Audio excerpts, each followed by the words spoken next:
Just going to wait one more minute to let some more people join us.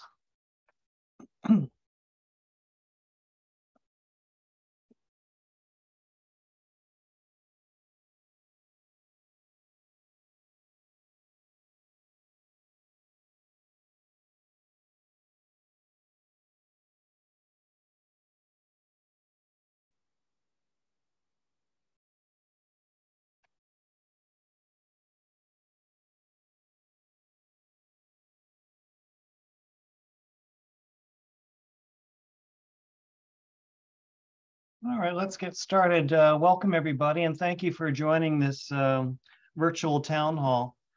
One of the things I'd like to do is to make this a more regular occurrence so that I can get some feedback from the community and just tell everyone what's going on in a bit of a more direct way with a little bit of more give and take. I don't intend this to be a formal presentation. I do have some prepared slides, so I'll talk about what's been happening at the observatory. But at the end, I'd really like to have a nice discussion. We can get your feedback either if you want to raise your hand and talk, we can do that, or you can enter your questions into the question and answer box at the bottom of your screen. So I'll begin to share my screen and, all right, can you, oops, maybe that's not what I wanted to do. I'll try again. There we go. All right, can you see my slides? Okay. Yeah. Yes. Okay. All right, thanks, David. All right, well, welcome everybody to the virtual town hall. I'm Jim Jackson, the GBO director, and I'd like to talk to you about what's been happening lately at the observatory, some of our activities, some of our challenges, and some of our ideas moving forward. And it would be great to get some of your feedback on our future directions. All right, so I'll start, as always, with science. And one of the things we're really proud of is this radar detection in support of the DART mission. As you know, NASA tried to move an asteroid by slamming a space probe into it. This was the little asteroid Didymos. It was orbiting, and it still is orbiting, a larger asteroid Dimorphos. I'm sorry, I got this back. Didymos is the large one, Dimorphos is the small one. So post-impact, we actually had radar data from Green Bank that showed that the period of the satellite had changed from 11 hours, 55 minutes to 11 hours, 23 minutes. So Goldstone was the transmitting station, GBT was the receiving station, and these radar measurements were the first detection of the orbital change and got lots of widespread press coverage. We're really proud of our team for enabling this result, and very important result. To show that it actually had changed its orbit, this set of slides shows you the expected position of the asteroid if it had not changed its orbital period. That's done in blue. And you see what is actually detected in green. So the expected Dimorphos position was no longer happening. It was detected at other positions, and it does confirm the change in the orbit. There's a nice link here, Tony Minter's interview on the BBC talking about this. Another recent highlight in interstellar medium studies, the Smith cloud. Jay Lockman has a very nice paper that's in press in the APJ showing that this Smith cloud, which is a well-known high velocity cloud, looks like it is slamming into the disk of the Milky Way in an energetic impact. So for details, check out Jay's APJ paper. That should come out any day now. Another science highlight, and this gets us into the realm of SETI. So the Breakthrough Listen team uses the GBT to search for technosignatures from other civilizations. They realized that by looking at nearby stars, you also detect or could detect a bright signal from any galaxies that happen to lie in the field behind the star. And so a very careful study by Garrett et al. And the MNRAS, they place very strict limits on the prevalence of very powerful radio transmitters in external galaxies. It's a very nice piece of work and shows what can be done in the world of SETI. Another science highlight in the world of fast radio bursts. This is a soft gamma ray repeater. Here's its phone number, Sagittarius 1935 plus 2154. This was seen to flare in the X-ray and the radio at the same time, which is unusual. The source is a magnetar, and Green Bank detected 5 gigahertz radio bursts from this object.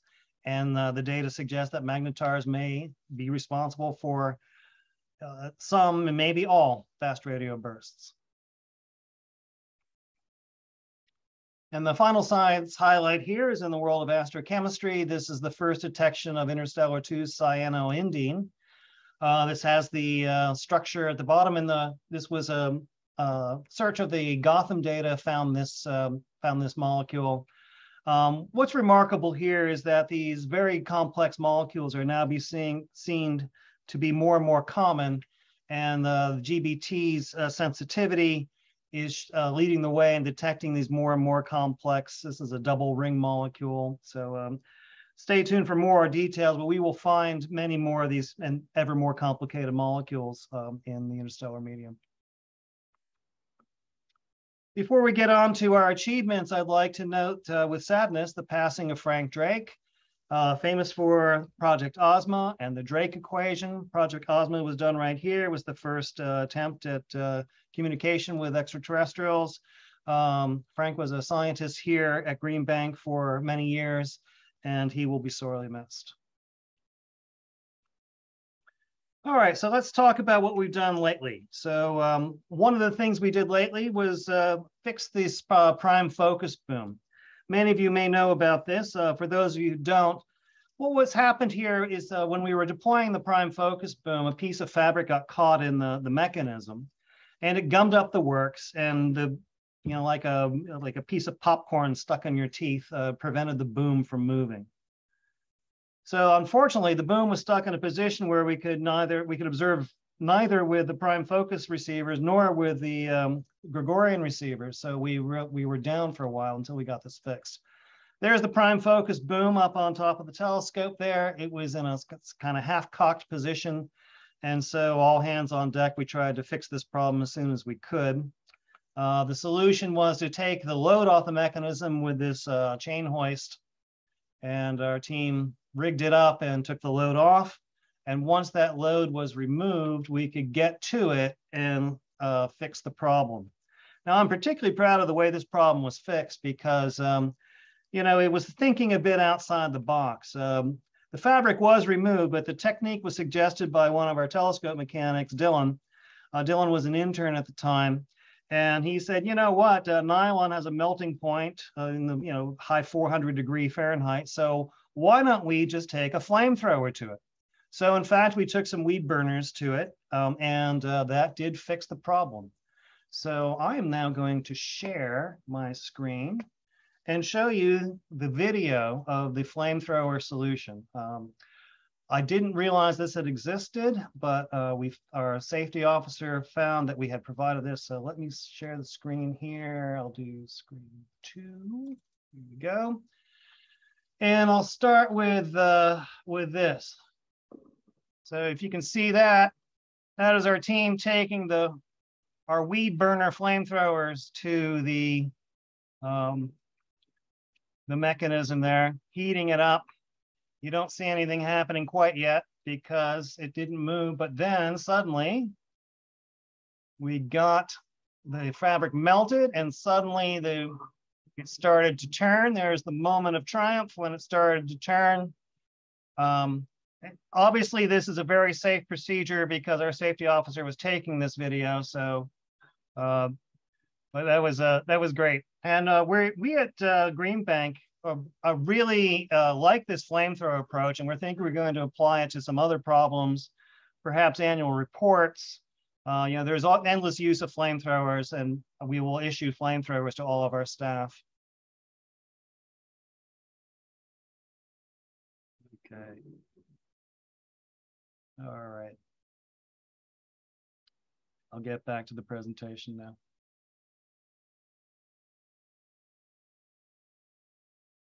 Anyway, kudos to Dylan and the telescope mechanics for getting that done. There's the culprit. It was a piece of fabric about, I don't know, a foot long, and that was the cause of all the issues. All right, we had our summer maintenance period a few months ago. We worked on replacing some old wear plates, fixing the grout pockets, and work on the surface actuators. That work was all very successful, and it was a successful summer maintenance season. Another new thing here at Green Bank, another achievement that we have recently is we built a new data center. This work started before I arrived, but it was finished only recently. This is a new shielded building. It's behind my office here, and it is funded to house Green Bank telescope archival data. We have already installed disk drives that have 3 petabyte capacity. That's our initial capacity.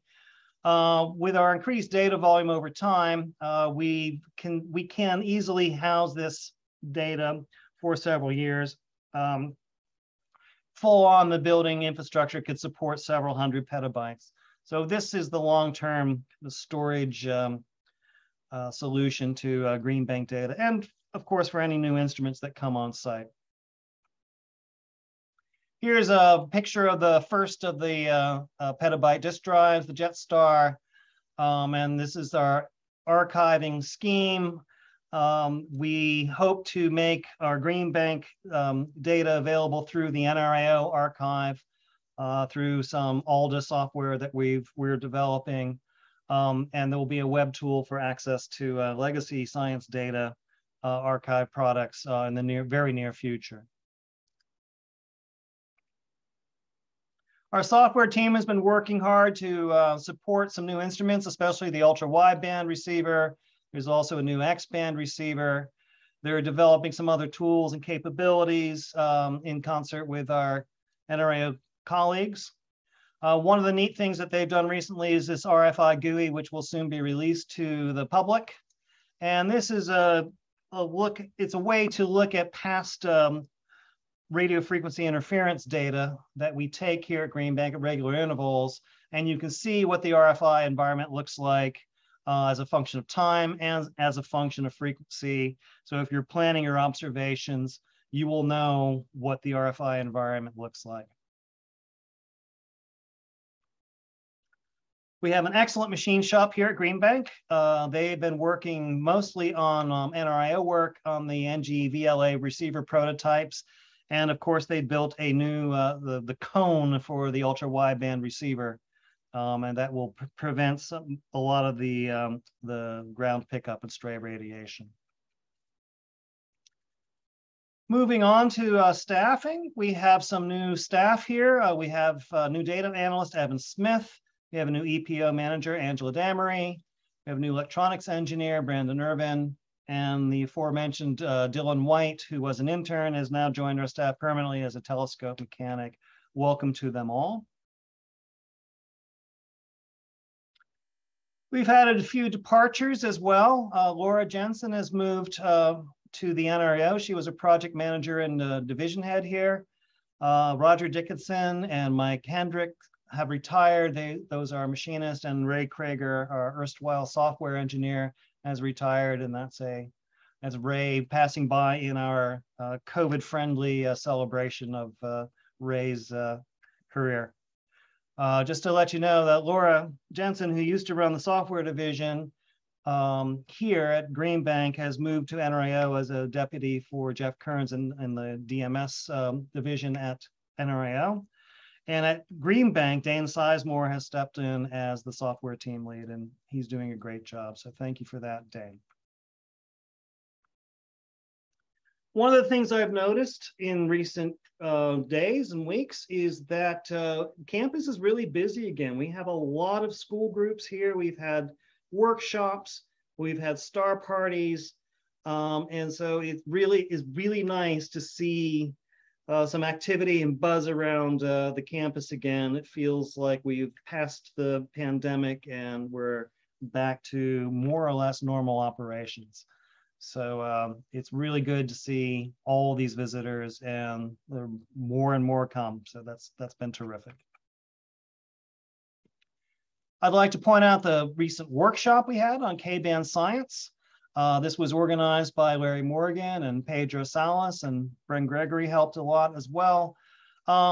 This was a workshop to look at how Green Bank, what science is done at Green Bank at K-band, and what science could be done in the future and what we would need to do that science. It was an interesting survey, near and dear to my heart, because one of the main scientific topics was this ammonia surveys of star-forming clouds. There was a lot of very interesting discussion of recent astrochemistry results. And there was a really nice talk by Jim Bratz on the extragalactic water masers. It was interesting that there was a lot of discussion on what we should do in the future. And what we decided was we need more of everything. So we need more bandwidth, mostly to serve the astrochemists. We need more pixels to serve the mapping community, the ammonia mappers in particular. And we need more service to make the data easier to access, easier to reduce, and easier to publish. So was an interesting discussion there, and we're taking that to heart. More service, more pixels, and more bandwidth. And those are kind of the marching orders for the observatory in terms of future upgrades. I'd like to give a shout out to Jesse and Emily for organizing the 65th anniversary colloquium series. The Green Bank Observatory started operations a little over 65 years ago. We organized a nice seminar series around this and had some really excellent talks. There's the speaker list. I hope you had the opportunity to see them. They were all really, really great talks. The good news is these are online. If you go to our website, you can click on the links to these talks. They're on the GBO YouTube channel. So if you've missed one of those talks or want to review one and relive the experience, you're able to do that.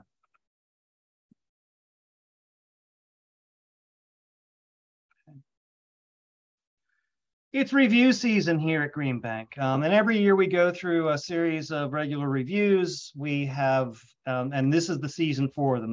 They tend to happen in the September, October, November timeframe. We have a users committee that's joint with the NRAO. We have a Green Bank specific visitors committee. We have quarterly status reports to the NSF, and we have an annual program review that's run by the NSF. The users committee and the visiting committee, I thought, went very well. We'll take a close look at the recommendations and we'll act to the best of our ability to implement each and every one of them. And we're having our annual program review at the end of this month. And I'm happy to discuss the results of those. So the next few minutes, I'd like to talk about what we're going to do, what we're doing around the observatory to solve some of the problems that we face. One of the biggest challenges that I see for the observatory is to upgrade the infrastructure of the GBT. And during the year, we formulated a plan, a Green Bank Telescope Infrastructure Upgrade Plan, and prioritized the activities and started costing them. And I'm happy to say that that plan looks very good, and we are executing it very well. And we need to get the funding for it, but I'm confident we can do that. And we should emerge with a green bank telescope that's pristine and ready to do business for another 20 years. So the first step of that plan was to repaint and recaulk the saddle clamps, which was the highest priority risk and concern of mine, because there was some corrosion at the joints of the saddle clamps. These are the things that hold the catwalks on to the feed arm structure. And you know, once you start seeing some real corrosion, these are thin-walled tubes, and we're just worried that we couldn't let that go very long because corrosion grows quickly. But the good news is that all these saddle clamps were cleaned up, recaulked, repainted over the summer, and that's retired our highest risk item. And that work went very well. We hired a professional bridge painting firm, Liberty Maintenance Inc., and they did a great job. Another good piece of news, that one of the other legs of the plan was to secure the foundation and the track. And so we got $5.3 million in incremental NSF funding, in addition to our base operating budget, to buy new wear plates and to replace the deteriorating grout pockets. That will take care of it. We can do this over a 4-year period, and that will really shore up the foundation, will mitigate a lot of this wearing of the wear plates, cracking of the wear plate problem. And that's really welcome, and we're grateful to the NSF for that funding. The big ticket item is going to be the recoating of the surface for the green bank telescope. We need to blast it down to the metal, bare metal, and then repaint the structure. That's going to cost quite a lot of money, but I'm confident we can secure that money. We're working on a bid and costing for that plan, and that should come out soon. We're working with the engineering firm Majeski and Masters for the specifications and costing for that plan. So my personal takeaway on all this is that we have done our homework. We have come up with a reasonable plan. We know what it's going to cost. And if the NSF is interested. They invested $5.3 million in the structure. That, to me, that's an excellent sign that they're committed to the long-term future of the GBT. So that's very promising and looks good for the future operations of the telescope. In terms of future instrumentation, one of the highest priority projects, the highest priority project, is the radar project. And this is the project to design and deploy a high-powered radar transmitter on the GBT. By high power, I mean 500 kilowatts. And the work for that is proceeding well. We're working on a conceptual design with our partners at Raytheon and the CDL. AUI has created a new radar division that's being led by Patrick Taylor, and the project scientist is Flora Paganelli. They're doing great work, and that project is moving along very nicely. So there don't seem to be any showstoppers. There will be some surgery on the telescope required, but it looks like a viable project, and now we just have to finish up our design and secure the funding to make that happen. This is intended to replace some of the lost capability with the collapse of the Arecibo telescope, and will work at higher frequencies than most of the existing radar systems. So we're very excited by that. The key science here is going to be planetary defense, measurements of asteroids, solar system, astronomy, spin rates of Venus and Mercury and such. So very, very pleased to see the progress on this, and this is going particularly well. Another instrument we're working with is the ALPACA team. ALPACA is an L-band phased array feed, originally designed for Arecibo, but could work on the Green Bank telescope. We are helping them prepare for review and what to cost a proposal for completion and integration onto the GBT, and that work is going well. So the results of the K-band survey and other feedback we're getting from the community, we talked about more service, more bandwidth, more pixels. Let's start with more bandwidth. Well, one of the things we're doing for more bandwidth is the ultra wideband receiver. This is a receiver that was funded primarily by the Moore Foundation. And we're going through some commissioning tests. Now it'll go up on the telescope shortly, as soon as we can get up there, weather permitting.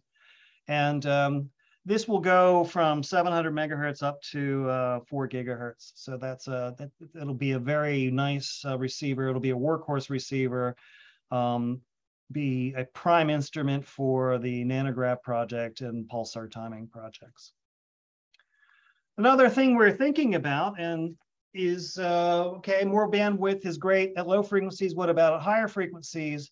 We can do more bandwidth. This would be particularly interesting to astrochemistry studies.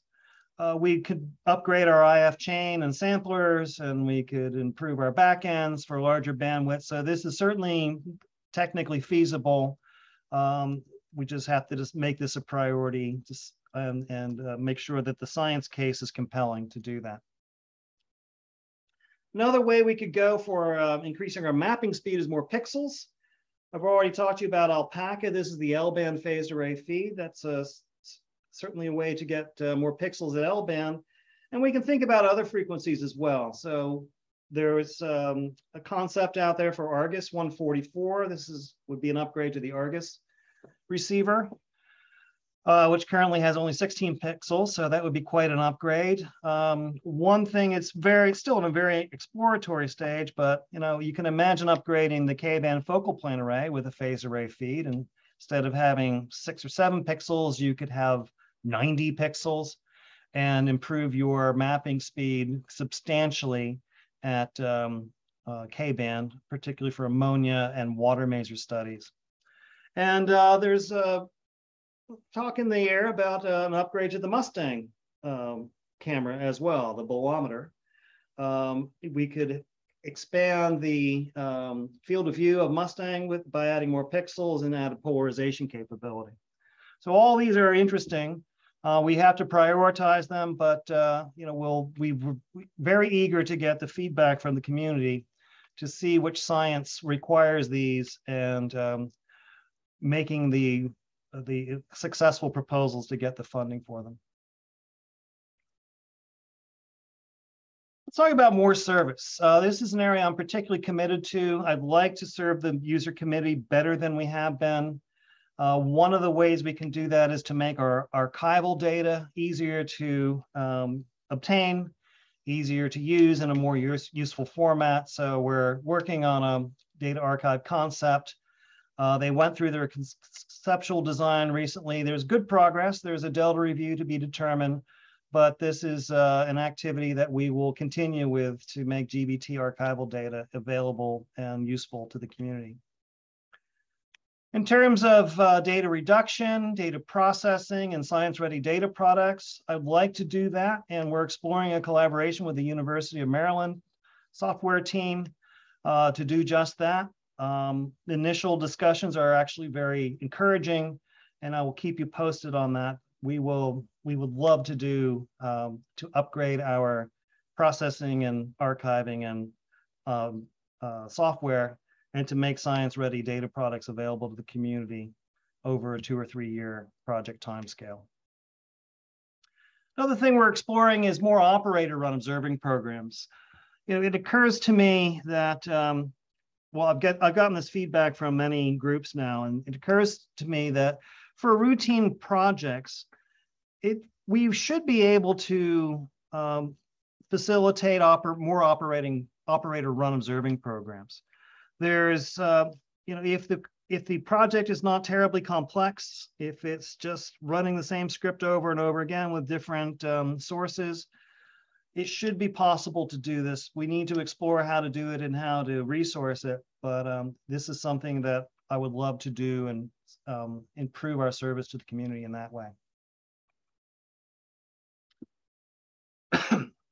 One last thing I'll talk about is the high frequencies. So what are we doing about high frequencies? Green Bank has the interesting niche of being a very large telescope capable of observing at high frequencies. And for us, a high frequency is, say, 20 to 115 gigahertz. It is, however, pushing the telescope to the limit of its capabilities. And we would love to find ways to make more observing time available at high frequencies. One thing we can look at is the scheduling.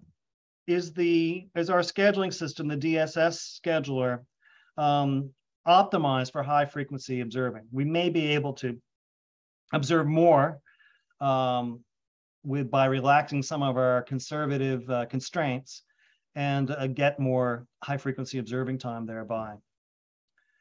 We're looking at new focus and surface setting techniques. Ron Maddalena is working on what he's calling Auto Maximus, which sounds to me like a Byzantine emperor. What this is going to do, if it works, is to essentially, instead of just focusing the telescope by moving the subreflector to the right place, we can adjust the surface in terms of the Zernike polynomials to find the optimal coefficients for those Zernike polynomials. And since only a few of them, 7, are intimately related to thermal deformation, we may be able to do what we, a focus or a quasi-focus by optimizing those 7 amplitudes. And that may be sufficient to buy us a lot more time at high frequencies.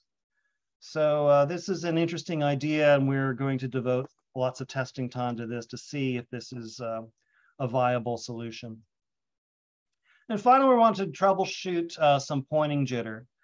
So one of the things we found in the last couple of months, we had an issue with pointing jitter. The telescope was not pointing and tracking well. There was a jitter in the pointing. And we've tracked this down to the subreflector tilt, subreflector position. So the subreflector was jumping in its tilt. And we know it's the Y1 motor / controller. We don't know whether it's a motor problem or a controller problem or both. We're looking at that, but we managed to restore the telescope to the performance it had previously to the bad problem that we've had. Now, in doing our due diligence and looking at this problem, we found that there was a bit of a pointing jitter, a small pointing jitter in data going back a few years. And this will have a small effect. It won't affect the low frequency data at all. It'll have a small effect on the high frequency data. And we're looking into ways to correct for some of these pointing jitters in mapping programs. And we will keep you posted on that, but our team is working very hard on fixing this problem, and stay tuned for details. So let's talk about the next 120 days. We have a busy schedule in the next few months. We're going to solve this pointing jitter issue. We're going to have another review of the data archive system. We're going to make progress toward the ALPACA review. We're going to complete our commissioning tests on the ultra wideband receiver and the new X-band receiver. If you're going to the winter AAS meeting, there will be a special session on the future of the GBT, which we would strongly encourage you all to attend. We'd love to get your feedback there.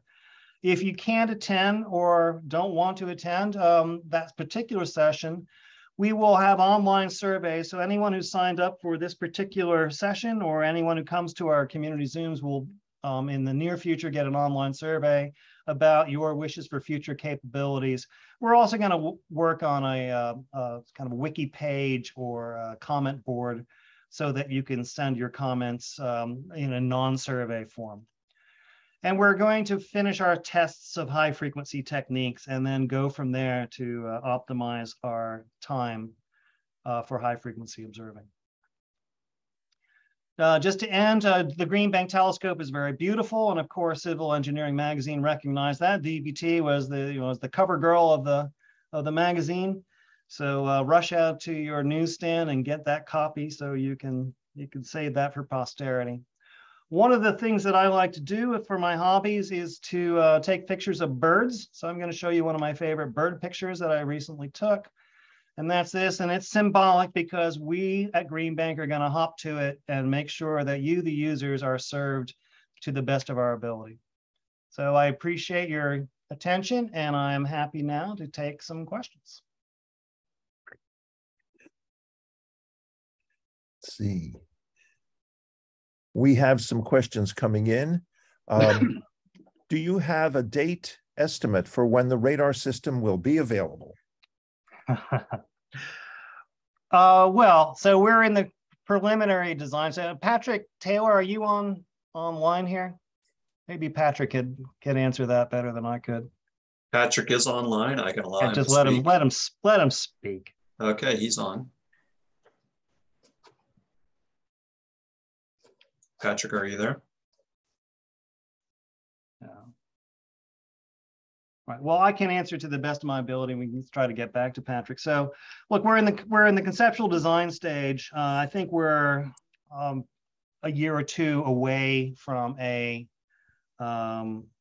design, and then I would guess another 2 years for the construction. So we're 4 to say 5 years away. I know, Flora, are you online? Or Paganelli? Yeah. Okay, can you answer? Is that right? Yes, more or less is we are trying to kind of work on that time scale. Obviously, there will be also kind of a question mark would be whether, you know, funding will be flowing in from the extended proposal and other opportunity that we are currently looking into. Thank you, Flora. Thank you. We've got some other questions here. Are there any conceptual ideas for dealing with the energy crisis, especially dealing with increased data rates and increased power consumptions?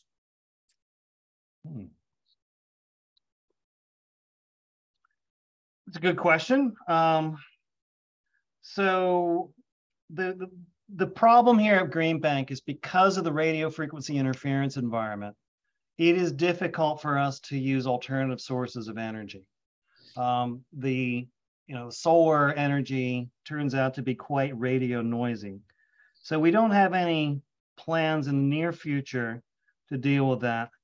But we do have a sustainability group here. We're trying to be a cleaner site. We're implementing recycling, and but in terms of more power consumption for data and data storage, there's not an easy green solution for us. The disk now, I'll just jump in, Jim. I know on the archive, I don't know if we have our archive people online, but the disks they don't use as much power as we used to use. The controller on the jet storage systems, basically they spin down, so to speak. They're not, using a lot of power. And I know Chris Clark was looking into the ventilation system on our cooler system to leverage our cold weather that we have here to, instead of actually just, burning electricity to do number crunching and then have air conditioning cooling it down, but bringing in some external air. So people do think about it, but yeah, we have some practical issues in terms of RFI, as Jim has mentioned. Great. Thanks, Dave. We have a question about the status of the active surface upgrade. Right, so the active surface upgrade is part of our infrastructure upgrade plan. It is the next priority after the paint. So, it is in our plan. It's about a $3 million item, at least at the moment. And we could conceivably take care of that over a few years with our operating funds. But our hope is to secure additional funding to do that. That is unfortunately going to have to take a back seat to the painting, but it is in our plan, and we hope to address it within the next 4 years.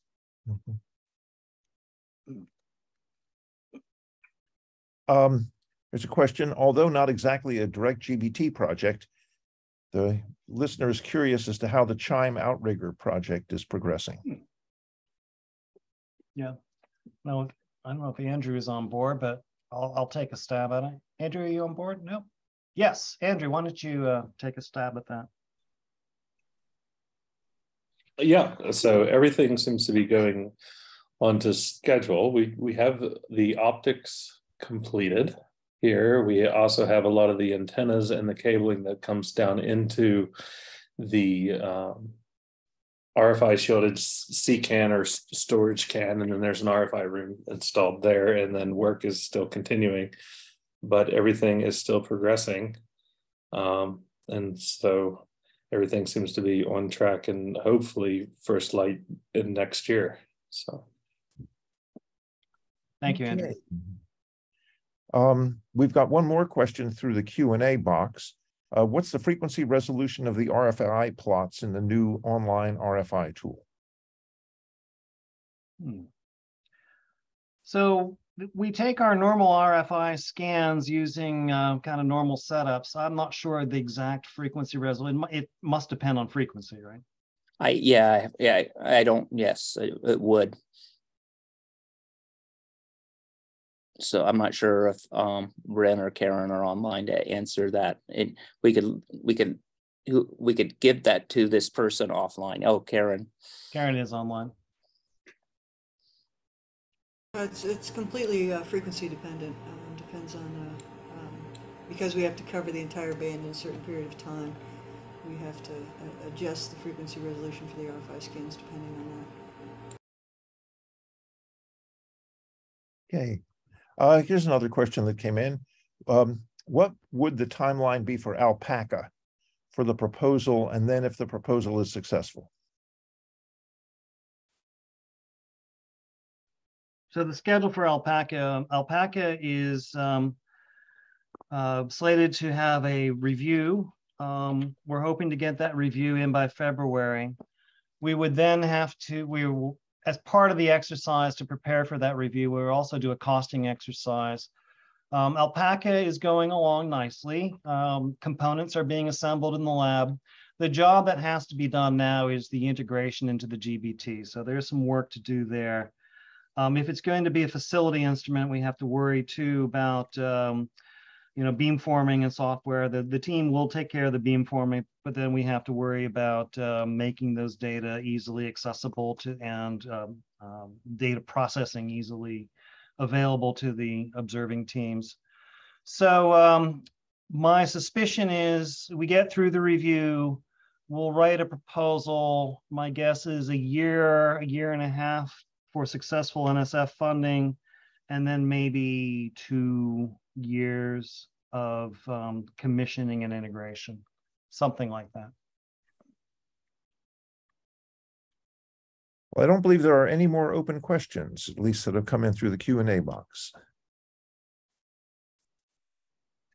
Did anyone want to raise their hand and ask a question the old-fashioned way with voice?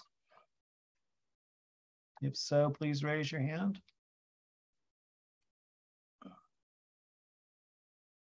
Not seeing any. Okay.